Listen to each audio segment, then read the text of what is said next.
Assalamualaikum warahmatullahi wabarakatuh. Kembali lagi bersama saya Yusron Fuadi dalam acara Parahpisan.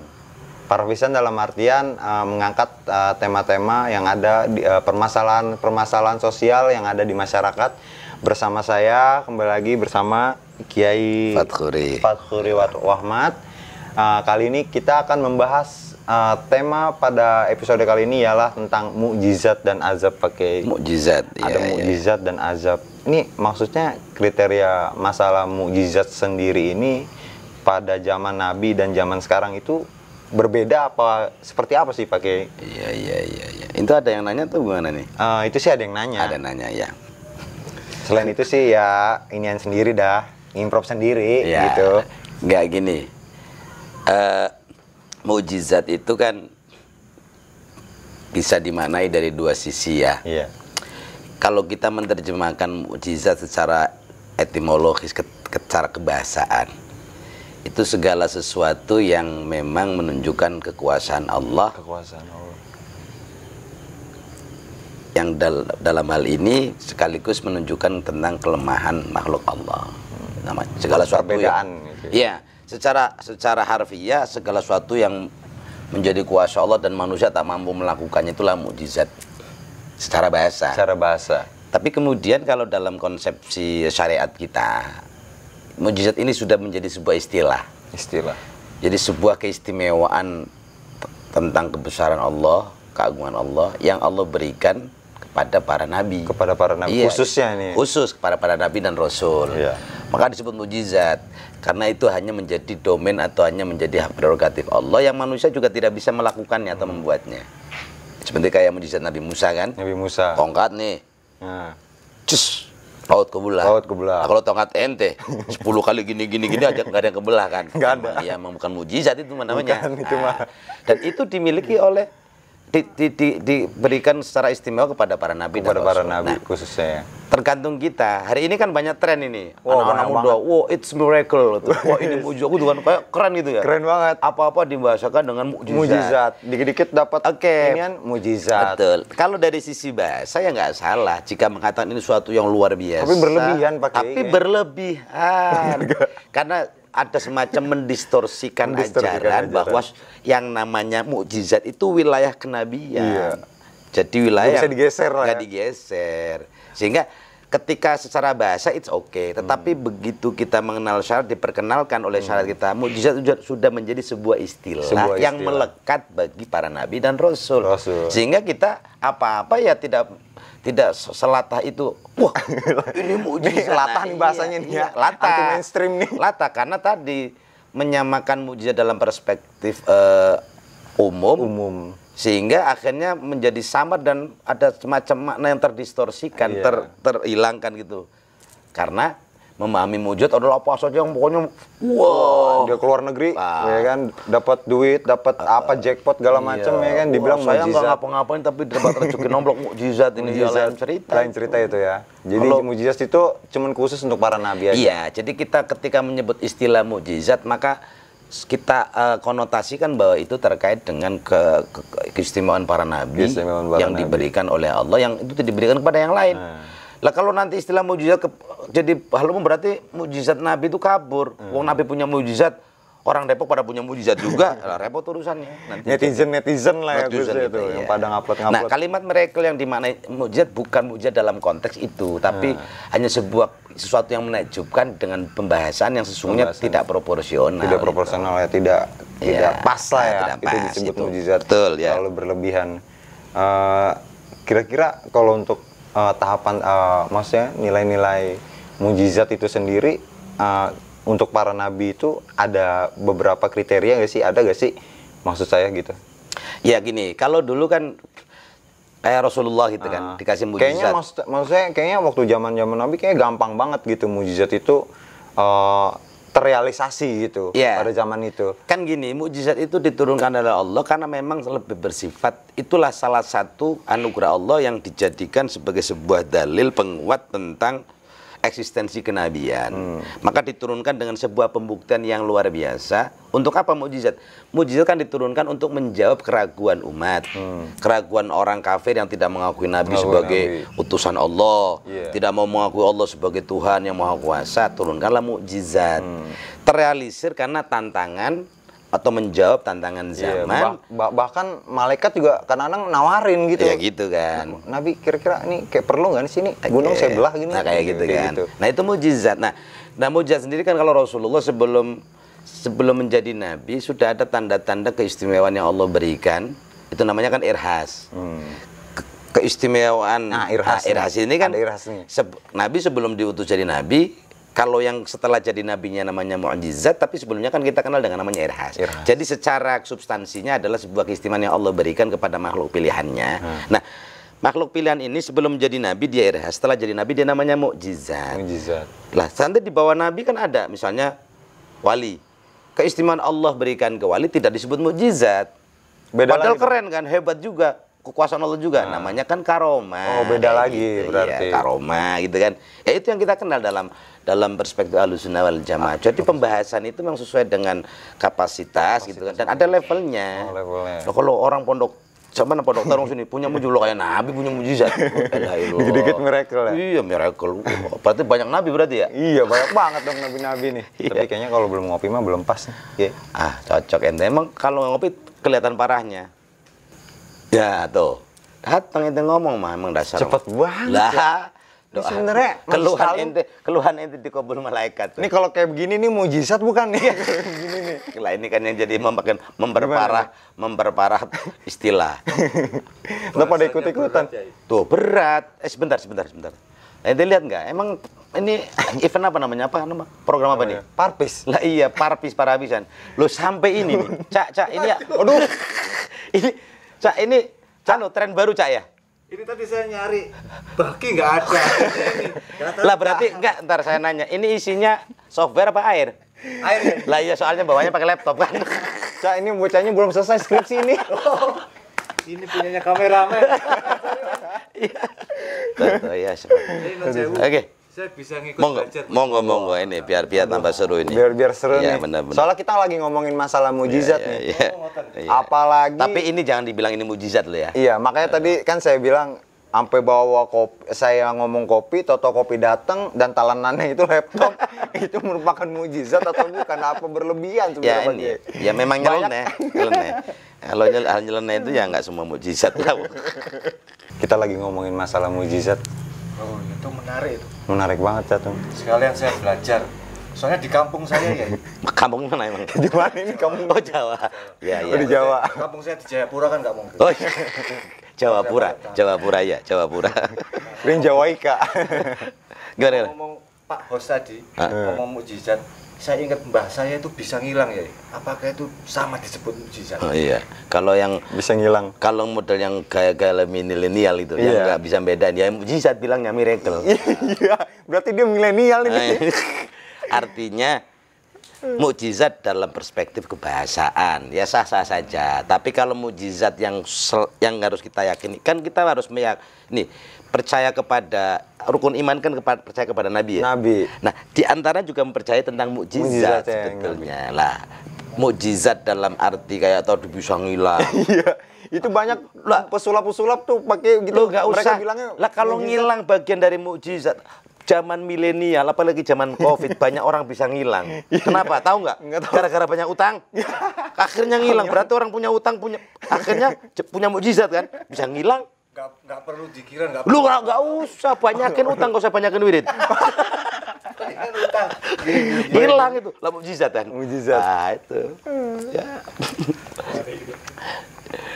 Iya, itu maksud saya banyak banget. Orang-orang berlebihan bilangnya sedikit ini bilangnya mujizat, dapat ini bilangnya mujizat, tapi kan dalam pandangan Islam sendiri kan mujizat itu sangat luar biasa. Nah ini yang saya ingin katakan gini. Inilah sebuah fenomena baru yang terjadi proses penggeseran nilai dan keyakinan. Jadi Islam itu kan syariat Islam itu kan mengajarkan beberapa istilah-istilah yang memang lekat dengan syariat kita. Kemudian ada upaya-upaya atau ada sebuah tren namanya mereduksi atau menggeser. Jadi kayak tadi pergeseran makna mukjizat yang selama ini kita yakini sebagai sebuah dan bagian dari keimanan kita terhadap kenabian, bahwa Nabi itu keistimewaannya dikasih mukjizat oleh Allah. Nah, ketika ada orang kemudian apa-apa disebut mukjizat, ini kan menggeser substansi mukjizat yang tadinya hanya kita pahami itu adalah sebuah yang sangat spesifik, istimewa buat Nabi. Sekarang jadi nilai istimewanya seperti apa? Wong hilang aja dibilang mukjizat. Kayak Nabi ya. Berarti kalau orang hilang maka mirip-mirip Nabi ya. Orang hilang kan repot urusan. Saya gumun itu. Saya mau belajar kayak gitu, mbah saya sudah meninggal. Terus makanya saya cari jati diri. Nyepi di gunung nggak dapet. Berapa lama tuh nyepi di gunung? Salah. Salah. Lah dia nyepi di gunung wilayah mana di Jawa? Di Jawa. Nggak jadi apa-apa. Kalau di Jawa? Kalau di Jawa nggak jadi apa. Coba di Depok. Lah di gunung bener jadi nabi. Iya, salah posisi memang. Udah gitu banyak nih tren-tren di masyarakat lagi nih. Ketika misalnya contohnya saya dah ibaratnya parafisan deh ya. Ya, emang kelihatan dari wajahnya emang. Saya punya bini cakep nih, dibilang, misalnya atau aslinya? Misalnya. Oh, misalnya. Jangan aslinya dah. Terus ada yang komen nih, pakai itu mah mujizat buat lu, terus azab buat dia gitu katanya. Soalnya dianya cakep, sayanya begini begitu. Nah, ini kan terkait dengan mujizat dan azab ini, berarti saya beralih ke azab nih pakai. Nah, dulu saya mau luruskan. Temen ente sebetulnya ini salah. Ada yang lebih tepat. Gimana? Semestinya jangan nyebut soal mujizat dan azab. Apa nih? Mestinya kalau model potongan wajah begini ente dapat bini cakep, kalimatnya bukan mujizat dan azab. Gitu. Kalau ente mah dapat berkah, bini ente dapat musibah. Iya, gitu. Berarti ada perbedaan, antara musibah dan azab nih. Nah, kayak gitu. Ini terkait tentang musibah dan azab ini atau ujian ini banyak nih fenomena-fenomena di masyarakat yang melihat sudut pandang dia itu kalau ini nih masalah ini nih dibilang azab atau masalah tersebut dibilang ujian gitu. Perbedaannya itu di mana sih Pak? Nih kan, ya itu yang dibilang penyebutan itu kan salah atau keliru terkadang memang karena kurang asupan pengetahuan. Iya benar. Akhirnya dipukul rata. Mana azab, mana ujian, mana musibah dipukul rata. Wah, ini azab semua. Padahal kan tidak. Istilah ada azab ya. Orang kita azab, nggak apa-apa dah. Lidah orang kita. Kalau orang Betawi bilangnya ajab. Lah yang orang azan aja di azan, iya, duhur jadi lohor, ya nggak apa-apa mau lidah kita udah kan kita bukan orang Arab ya. Iya, lidah gitu. Lah dia juga Arab dia. Arab. Iya, Arab Patengena, Arab maklum. Ya, Arab maklum kan Arab kerukut. Ya, gini. Pertama muncul istilah azab. Kan Quran tuh ada istilah musibah. Nah, kenapa istilah ini bermacam-macam untuk menggambarkan tentang substansinya juga berbeda-beda. Oh, isinya. Ya kan al-musamma al-ismu yadullu alal musamma atau ya.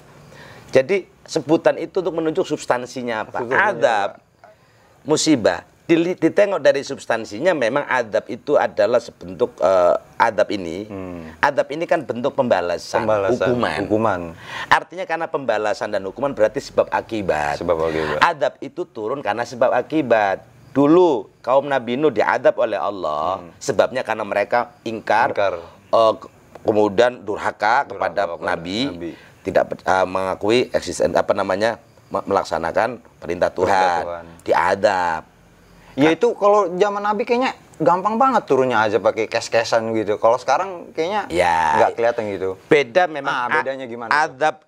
Jadi umat-umat terdahulu sebelum sebelum umat Islam, sebelum Rasulullah. Pertama azabnya itu kes.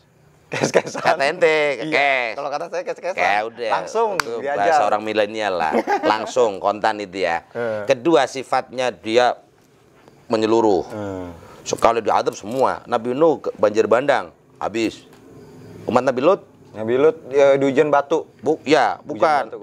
Itu di hujan batu akhirnya kampungnya ditenggelamkan menjadi laut. Sekarang jadi Dead Sea, laut mati, Bahrul Mayit ya. Habis. Langsung. Nah, beda dengan azab balasan kepada umat baginda Rasul. Tidak seperti umat terdahulu. Sifatnya tidak lagi langsung total tapi parsial.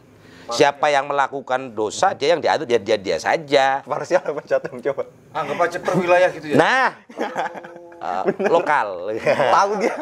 Tahu dia. Begitu, Cak. Lah masa ente yang bikin dosa di sana mana di Jawa Pura tadi ya? Iya. Jawa Ika kayaknya. Iya. Lah masa kemudian kita nggak kena apa-apa. Iya. Beda kalau zaman dulu kan, balelonya bareng-bareng gitu ya. Kalau bahasa kan balelo tuh. Dia ada bareng-bareng. Ora balelo. Orang ngerti. Aku. Nah itu, jadi seperti itu. Nah di kita pertama nggak kontan, kemudian tidak secara menyeluruh. Jadi pertama, konsepnya juga di dalam Islam itu kalau bicara soal adab kan balasan atas dosa. Atas dosa. Maka kenapa tidak kemudian langsung serta-merta bahwa ada umat Islam berdosa, walaupun sekelompok kemudian kelompok lain terkena? Kan memang la taziru waziratun wizra ukhra. Ya kita kan nggak menanggung dosa orang lain. Masa orang lain yang zina kita yang dapat adab. Nah itu dia tuh. Tapi bahwa kemudian ada orang zina di kampung kita yang diazab nanti terserah Allah, kan bisa kontan bisa tidak, urusan Allah. Bentuknya apa dan di mana terserah Allah. Tetapi kemudian azab itu berlaku bagi pelaku. Lah kita yang kanan kirinya dampak dari azab itu tidak secara langsung. Nah azab itu artinya balasan, ada sifatnya apa ya? Kayak sebab akibat ya. Sebab akibat. Kausalitas. Kalau musibah, lah ini kemudian ini musibah lagi nih, beda musibah lagi. itu juga bentuk, kalau musibah dimaknai sebagai ujian dari Allah untuk kita, dan tidak mesti sebab akibat. Iya, kayak musibah perorangan dan musibah suatu kaum gitu, apa kayak banjir, longsor, seperti itu. Jadi kalau musibah itu ada yang sifatnya alamiah. Kita nggak dosa apa-apa, tahu-tahu gunung rubuh, longsor. Gunung banjir. Gunung banjir. Meletus. Gunung meletus. Lah kan kita nggak dosa juga, kalau ayahnya meletus aja. Iya. Semeru meletus juga, orang pada ramai. Ya emang itu siklus alam, meletus aja gitu lah. Jadi memang kalau musibah itu ada yang memang sifatnya alamiah, nggak ada kaitan dengan dosa, makanya tidak disebut azab. Ada juga memang musibah itu faktornya memang dari kita, ada kontribusi kita. Kan ada tuh ayatnya tuh. Kalau kita ngomong ayat dulu ya. Ente paham nggak kalau ayat? Coba pakai jelasin aja. Dia. Kan mau ngaji ente ya? Iya, saya mau ngaji. Makanya saya udah pakai peci nih sekarang. Dhaharul fasadu fil barri wal bahri bima kasabat aydin nas. Munculnya atau telah muncul kerusakan fil barri, di daratan dan di lautan, bima kasabat aydin nas. Kulantaran, artinya ada sebab. Ada sebab. Dengan apa-apa yang dilakukan oleh ulah-ulah tangan manusia. Ada kontribusi orang menyebabkan musibah. Musibah banjir contohnya apa? Iya. Orang buang sampah. Iya. Main nembang-nembang pohon. Nah itu ada kontribusinya. Tapi itu juga tidak langsung disebut azab, beda cerita. Beda cerita itu. Ya. Makanya tidak bisa mengkonotasikan bahwa azab itu ya musibah itu azab. Semua ada batasan dan ada definisinya. Nah, orang karena memang nggak ngerti ya, pokoknya kalau bentuknya begini mau banju azab inilah, ya repot urusan. Pukul rata. Kalau sabar itu jatuhnya ujian dong berarti. Sabar dulu. Sabar itu konsekuensi untuk menghadapi ujian. Oh, beda lagi nih. Lah kalau azab ya gimana mau cerita sabar? Lu sudah berdosa, lu dihukum bagaimana sabar? Konsekuensi lu kan. Tapi musibah kita nggak ngapa-ngapain, dapat musibah, ya sabar. Kudu sabar. Ini adalah ujian dari kalau azab itu yang ada jatuhnya. Makanya sebelum ada azab itu, makanya kan ada satu ayat yang mengatakan wa makanallahu liyu'adzibahum wa hum yastaghfirun. Allah nggak akan mengadab mereka sepanjang mereka mau beristighfar. Jadi mohon ampun. Ternyata juga ada orang melakukan dosa biar tidak diadab oleh Allah, segera bertobat. Kaum Nabi Nuh orang nggak bertobat, sampai diingetin juga wangkeng. Iya, tampung itu ya, kagak tahu. Ya sudah. Padahal ada potensi, ada kesempatan untuk menolak celah sepanjang dia mau yastaghfirun, minta ampun kepada Allah, kayak gitu. Kayak contohnya tuh Bani Israel sendiri kan itu paling banyak disebutin di Al-Qur'an gitu kan. Tapi ternyata dia yang paling wangkeng. Oh iya, paling wangkeng. Apa ditanyain? Dia kan padahal paling banyak disebutin di Al-Qur'an itu. Iya, makanya jangan ikutan itu, jangan jadi ahli waris Bani Israel lah. Ya udah. Oke, itu guys permasalahan tentang mukjizat dan azab yang sudah dijelaskan oleh Pak Kiai Fakhuri Wahmat, dan juga nih ada teman baru saya nih, Catung nih. Sangat luar biasa sekali, milenial sekali. Udah salaman belum? Belum sih. Nah, gitu dong. Sopan. Nah, di bawah. Terima kasih nih atas kopinya, dan saya juga sangat kaget sekali ya kan, bawa kopi, cuman talanannya laptop. Iya. Ini tren mungkin tren era industri 4.0 gitu. Jadi apa-apa sudah digitalisasi, jadi alat-alat elektronik sudah Saya jadi. perlu ingetin lagi nih, Iya, itu laptop bocahnya belum selesai skripsi. Takut tumpah. Oke guys, itu dia permasalahan tentang mujizat dan azab yang sudah dijelaskan oleh Kiai Fakhri Wahmat dan rekan saya Catung. Dan jangan lupa subscribe, view, like-nya, dan stay tune di Banvel TV. Oke, sekian dari saya. Wassalamualaikum warahmatullahi wabarakatuh. Waalaikumsalam warahmatullahi wabarakatuh.